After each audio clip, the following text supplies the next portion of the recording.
Mudiraj x ray TV and జనతను సేపు and రైతు బిడ్డ ఛానల్కు మనము నాగర్గాం జిల్లా వంగూరు మండలం విలేజ్ కోనాపూర్లో ఈ లైవ్ ఇస్తున్నటువంటి వచ్చిన మాట.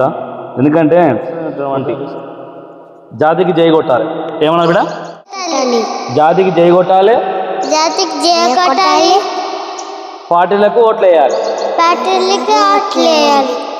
జాతిని తుంగలు దొక్కాలి. ఇది కథ కరెక్ట్. ఈరోజు వేస్తున్నటువంటి సబ్జెక్టు. కాసాని జ్ఞానేశ్వరి గారు పార్టీ ఎప్పుడు పెట్టారు, ప్రజారాజ్యం పార్టీ ఎప్పుడు పెట్టారు, అసలు రిజర్వేషన్ సంగతి ఏం జరిగింది, ఎలా జరిగిందని చెప్పేసి ఒక చిన్న డౌట్ అనమాట. 1990 జ్ఞానేశ్వరి గారు ఎక్కడ ఉన్నారు? 1998లో కాసాని జ్ఞానేశ్వరి గారు ఎప్పుడు ఎంటర్ అయ్యారు? 2004లో మనకు ఎలక్షన్ మేనిఫెస్టోలో పెట్టారా లేదా వైఎస్ రాజశేఖర రెడ్డి గారు? మరి అదే వైఎస్ రాజశేఖర రెడ్డి గారు సమ్మక్క జాతర కాడి నుంచి ఏమైనా పాదయాత్ర చేశారా? చేసిన సందర్భంలో మనకు జీవో ఎప్పుడు రిలీజ్ చేశారు? 18వ తారీఖు 2వ నెల 2009లో జీవో ఏమైనా రిలీజ్ అయ్యిందా? ఆ జీవో రిలీజ్ కాకముందుకు ఏమేమి జరిగినవి, ఏమేమి కొద్ది జరిగినవి? కాస్త 27వ తారీఖు నాడు మనకు మన ఇంటి పార్టీ ఎప్పుడు పెట్టారు, ఏం చేయారు, అదే డేట్ కన్ఫామా? మరి జీవో రిలీజ్ అయిన టైంకు కాసాని జ్ఞానేశ్వరి గారు ఎక్కడ ఉన్నారు?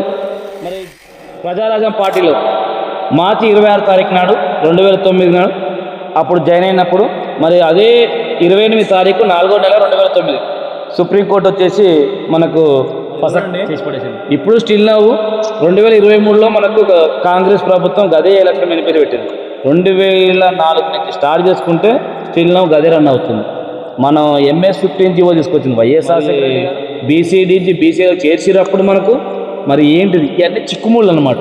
మరి ఇవన్నీ చెప్పడానికి ఎవరు చెప్తారు అంటే కాసాని జ్ఞానేశ్వరి గారు చెప్తారా, బండకరా బాకర్తి గారు చెప్తారా, బొరక ఇతర చెప్తారా, నీళ్ళ మదన చెప్తారా, కాసాని వీరేశ్వర గారు చెప్తారా? మరి సంఘాలు ఉన్నాయి, 24, 27 సంఘాలు ఉన్నాయి. మరి ఎవరు చెప్తారు?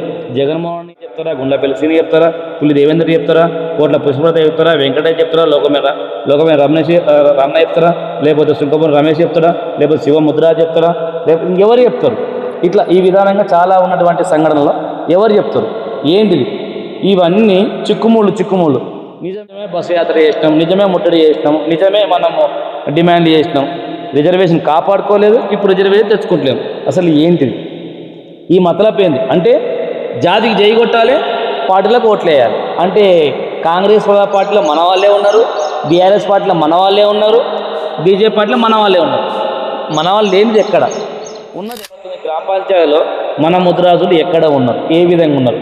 తెలంగాణ రాకముందుకు ఏం జరిగింది, తెలంగాణ వచ్చినప్పుడు ఏం జరిగింది, ఎవరు లాభపడ్డారు, ఎవరు నష్టపోయారు? మరి ఏంటిది సంఘటన? మరి ఏంటిది ఈ మతలబ్? ఎవరు చెప్తారు? మనకు సోషల్ మీడియా ఏమైనా ఉందా, లేకపోతే మనకి ఇంకేమైనా టీవీ ఛానల్